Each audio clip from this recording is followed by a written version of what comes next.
بسم الله الرحمن الرحيم.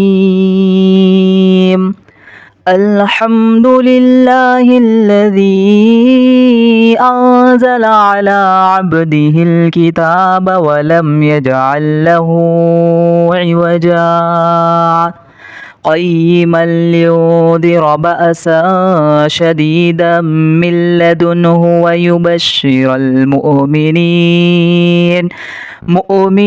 الذين يعملون الصالحات أن لهم أجرا حسنا ماكثين فيه أبدا وينذر الذين قالوا اتخذ الله ولدا ما لهم به من علم ولا لآبائهم كبرت كلمة تخرج من أفواههم إن يقولون إلا كذبا فلعلك باخع نفسك على آثارهم إن لم يؤمنوا بهذا الحديث أسفا إنا جعلنا ما على الأرض زينة لها لنبلوهم أيهم أحسن عملا وإنا لجاعلون ما عليها صعيدا جرزا أم حسبت أن أصحاب الكهف والرقيم كانوا من آياتنا عجبا إذ أوى الفتية إلى الكهف فقالوا ربنا آتنا من لدنك رحمة وهيئ لنا من أمرنا رشدا فضربنا على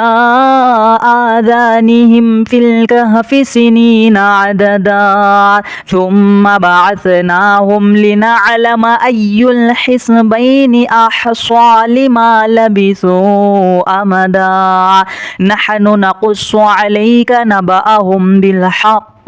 إنهم فتية آمنوا بربهم وزدناهم هدى وربطنا على قلوبهم إذ قاموا فقالوا ربنا رب السماوات والأرض لن ندعو من دونه إلها لقد قلنا إذا شططا هؤلاء قوم اتخذوا من دونه آلهة لولا يأتون عليهم بسلطان بين فمن أظلم ممن افترى على الله كذبا وإذ اعتزلتموهم وما يعبدون إلا الله فأووا إلى الكهف ينشر لكم ربكم من رحمته ويهيئ لكم من أمركم مرفقا وترى الشمس إذا طلعت تزاور عن كهفهم ذات اليمين وإذا غربت تقرضهم ذات الشمال وهم في فجوة من ذلك من آيات الله من يهد الله فهو المهتد ومن يضلل فلن تجد له وليا مرشدا وتحسبهم أيقاظا وهم رقود ونقلبهم ذات اليمين وذات الشمال وكلبهم باسط ذراعيه بالوصيد لو اطلعت عليهم لوليت منهم فرارا ولملئت منهم رعبا وكذلك بعثناهم ليتساءلوا بينهم قال قائل منهم كم لبثتم قالوا لبثنا يوما أو بعد يوم قالوا ربكم أعلم بما لبثتم فابعثوا أحدكم بورقكم هذه إلى المدينة فلينظر أيها أزكى تركا طعاما فليأتكم برزق منه وليتلطف ولا يشعرن بكم أحدا إنهم إن يظهروا عليكم يرجموكم أو يعيدوكم في ملتهم ولا تفلحوا إذا أبدا وكذلك أعثرنا عليهم ليعلموا أن وعد الله حق وأن الساعة لا ريب فيها إذ يتنازعون بينهم أمرهم فقالوا ابنوا عليهم بنيانا ربهم أعلم بهم قال الذين غلبوا على أمرهم لنتخذن عليهم مسجدا سيقولون ثلاثة رابعهم كلبهم ويقولون خمسة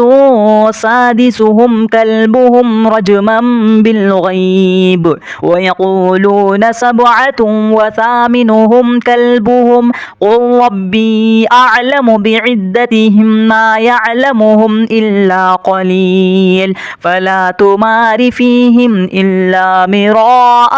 ظاهرا ولا تستفت فيهم منهم أحدا ولا تقولن لشيء إني فاعل ذلك غدا إلا أن يشاء الله واذكر ربك إذا نسيت وقل عسى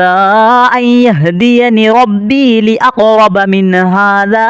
رشدا ولبثوا في كهفهم 300 سنين وازدادوا 9 قل الله أعلم بما لبثوا له غيب السماوات والأرض أبصر به وأسمع ما لهم من دونه من ولي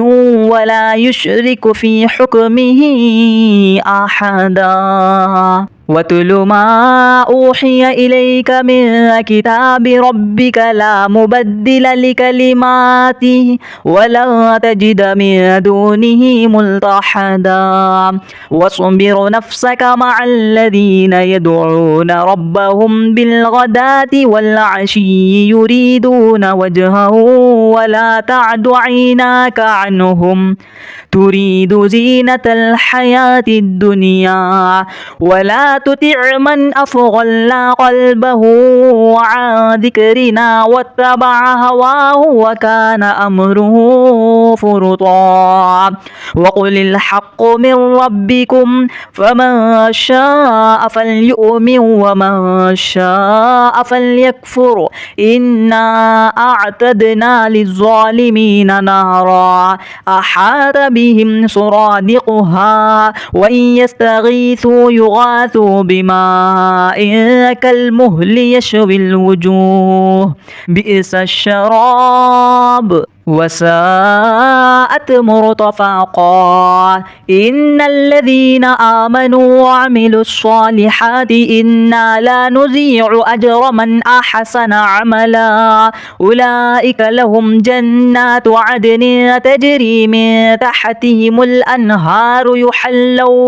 يحلون فيها من أساور من ذهب ويلبسون ثيابا خضرا من سندس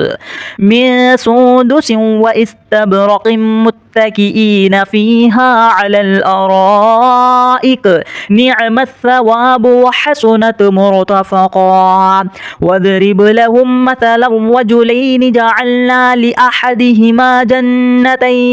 جنتين من أعناب وحففناهما بنخل وجعلنا بينهما زرعا كلتا الجنتين آتت أكلها ولم تظلم منه شيئا وفجرنا خلالهما نهرا وكان له ثمر فقال لصاحبه وهو يحاوره أنا أكثر منك مالا وأعز نفرا ودخل جنته وهو ظالم لنفسه قال ما أظن أن تبيد هذه أبدا أبدا وما أظن الساعة قائمة ولئن رددت إلى ربي لأجدن خيرا منها منقلبا قال له صاحبه وهو يحاوره أكفرت بالذي خلقك من تراب ثم من نطفة ثم سواك رجلا لكن هو الله ربي ولا أشرك بربي أحدا ولولا إذ دخلت جنتك قلت ما شاء الله لا قوة إلا بالله إن ترني أنا أقل منك مالا وولدا فعسى ربي أن يؤتيني خيرا من جنتك ويرسل عليها حسبانا من السماء فتصبح سعيدا زلقا أو يصبح ماؤها غورا فلن تستطيع له طلبا وأحيط بثمره فأصبح يقلب كفيه على ما أنفق فيها وهي خاضعة على عروشها ويقول يا ليتني لم أشرك بربي أحدا ولم تكن له فئة ينصرونه من دون الله وما كان منتصرا هنالك الولاية لله الحق هو خير ثوابا وخير عقبا واضرب لهم مثل الحياة الدنيا كماء إن أنزلناه من السماء فاختلط به نبات الأرض فأصبح هشيما تذروه الرياح وكان الله على كل شيء مقتدرا المال والبنون زينة الحياة الدنيا والباقيات الصالحات خير عند ربك ثوابا وخير أملا ويوم نسير الجبال وترى الأرض بارزة وحشرناهم فلم نغادر منهم أحدا وعرضوا على ربك صفا لقد جئتمونا كما خلقناكم أول مرة بل زعمتم أن لن نجعل لكم موعدا ووزع الكتاب فترى المجرمين مشفقين مما فيه ويقول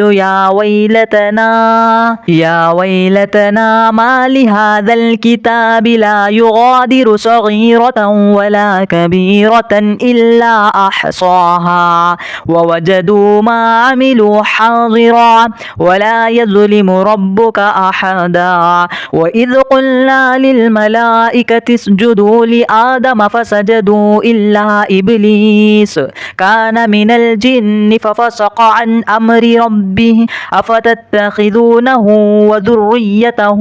أولياء من دوني وهم لكم عدو بئس للظالمين بدلا ما أشهدتهم خلق السماوات والأرض ولا خلق أنفسهم وما كنت متخذ المضلين عضدا ويوم يقول نادوا شركائي الذين زعمتم فدعوهم فلم يستجيبوا لهم وجعلنا بينهم موبقا ورأى المجرمون النار فظنوا أنهم مواقعها ولم يجدوا عنها مصرفا ولقد صرفنا في هذا القرآن للناس من كل مثل وكان الإنسان أكثر شيء جدلا وما منع الناس أن يؤمنوا إذ جاءهم الهدى ويستغفروا ربهم إلا أن تأتيهم سنة الأولين أو يأتيهم العذاب قبلا وما نرسل المرسلين إلا مبشرين ومنذرين ويجادل الذين كفروا بالباطل ليدحضوا به الحق واتخذوا آياتي وما أنذر هزوا ومن أظلم ممن ذكر بآيات ربه فأعرض عنها ونسي ما قدمت يداه إنا جعلنا على قلوبهم أكنة أن يفقهوه وفي آذانهم وقرا وإن تدعهم إلى الهدى فلن يهتدوا إذا أبدا وربك الغفور ذو الرحمة لو يؤاخذهم بما كسبوا لعجل لهم العذاب بل لهم موعد لن يجدوا من دونه موئلا وتلك القرى أهلكناهم لما ظلموا وجعلنا لمهلكهم موعدا وإذ قال موسى لفتاه لا أبرح حتى أبلغ مجمع البحرين أو أمضي حقبا فلما بلغ مجمع بينهما نسي حوطهما فاتخذ سبيله في البحر سربا فلما جاوز قال لفتاه آتنا غداءنا لقد لقينا من سفرنا هذا نصبا قال أرأيت إذ أوينا إلى الصخرة فإني نسيت الحوت وما أنسانيه إلا الشيطان أن أذكره واتخذ سبيله في البحر عجبا قال ذلك ما كنا نبغي فارتد على آثارهما قصصا فوجد عبدا من عبادنا آتيناه رحمة من عندنا وعلمناه من لدنا علما قال له موسى هل أتبعك على أن تعلمني مما علمت رشدا قال إنك لن تستطيع معي صبرا وكيف تصبر على ما لم تحط به خبرا قال ستجدني إن شاء الله صابرا ولا أعصي لك أمرا قال فإن اتبعتني فلا تسألني عن شيء حتى أحدث لك منه ذكرا فانطلقا حتى إذا ركب في السفينة خرقها قال أخرقتها لتغرق أهلها لقد جئت شيئا إمرا قال ألم أقل إنك لن تستطيع معي صبرا قال لا تؤاخذني بما نسيت ولا ترهقني من عمري عسرا فانطلقا حتى إذا لقي غلاما فقتله قال أقتلت نفسا زكية بغير نفس لقد جئت شيئا نكرا قال ألم أقل لك إنك لن تستطيع معي صبرا قال إن سألتك عن شيء بعدها فلا تصاحبني قد بلغت من لدني عذرا فانطلقا حتى إذا أتيا أهل قرية استطعما أهلها فأبوا أن يضيفوهما فوجد فيها جدارا يريد أن ينقض فأقامه قال لو شئت لاتخذت عليه أجرا قال هذا فراق بيني وبينك سأنبئك بتأويل ما لم تستطيع عليه صبرا أما السفينة فكانت لمساكين يعملون في البحر فأردت أن أعيبها وكان وراءهم ملك يأخذ كل سفينة غصبا وأما الغلام فكان أبواه مؤمنين فخشينا أن يرهقهما طغيانا وكفرا فأردنا أن يبدلهما ربهما خيرا منه زكاة وأقرب رحما. وأما الجدار فكان لغلامين يتيمين في المدينة وكان تحته كنز لهما وكان أبوهما صالحا فأراد ربك أن يبلغا أشدهما ويستخرجا كنزهما رحمة من ربك وما فعلته عن أمري ذلك تأويل ما لم تستطع عليه صبرا. ويسألونك عن ذي القرنين قل سأتلو عليكم منه ذكرا إنا مكنا له في الأرض وآتيناه من كل شيء سببا فأتبع سببا حتى إذا بلغ مغرب الشمس وجدها تغرب في عين حمئة ووجد عندها قوما قلنا يا ذا القرنين إما أن تعذب وإما أن تتخذ فيهم حسنا قال أما من ظلم فسوف نعذبه ثم يرد إلى ربه فيعذبه عذابا نكرا وأما من آمن وعمل صالحا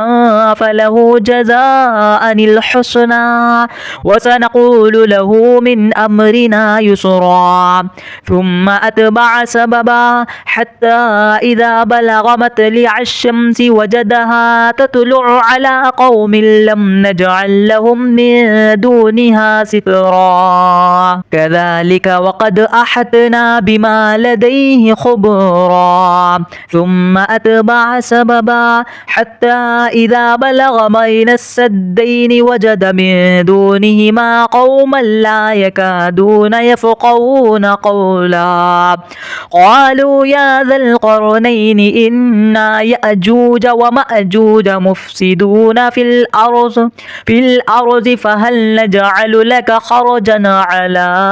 أن تجعل بيننا وبينهم سدا قال ما مكني فيه ربي خير فأعينوني بقوة أجعل بينكم وبينهم ردما آتوني زبر الحديد حتى إذا ساوى بين السدفين قال انفخوا حتى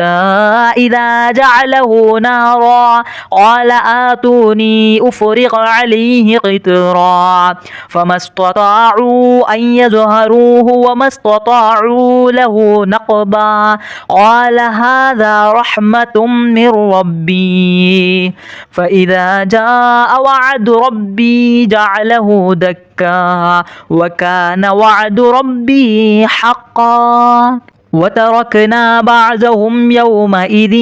يموج في بعض ونفخ في الصور فجعلناهم جماعا وأعرضنا جهنم يومئذ للكافرين عرضا الذين كانت أعينهم في غطاء عن ذكري وكانوا لا يستطيعون سمعا أفحسب الذين كفروا أن يتخذوا عبادي من دوني أولياء إنا أعتدنا جهنم للكافرين نزلا قل هل ننبئكم بالأخسرين أعمالا الذين ضل سعيهم في الحياة الدنيا وهم يحسبون أنهم يحسنون صنعا أولئك الذين كفروا كفروا بآيات ربهم ولقائه فحبطت أعمالهم فلا نقيم لهم يوم القيامة وزنا كذلك جزاؤهم جهنم بما كفروا واتخذوا آياتي ورسلي هزوا إن الذين آمنوا وعملوا الصالحات كانت لهم جنات الفردوس نزلا خالدين فيها لا يبغون عنها حولا قل لو كان البحر مدادا لكلمات ربي لنفد البحر قبل أن تنفد كلمات ربي ولو جئنا بمثله مددا قل إنما أنا بشر مثلكم يوحى إلي أنما إلهكم إله واحد فمن كان يرجو لقاء ربه فليعمل عملا صالحا ولا يشرك بعبادة ربه أحدا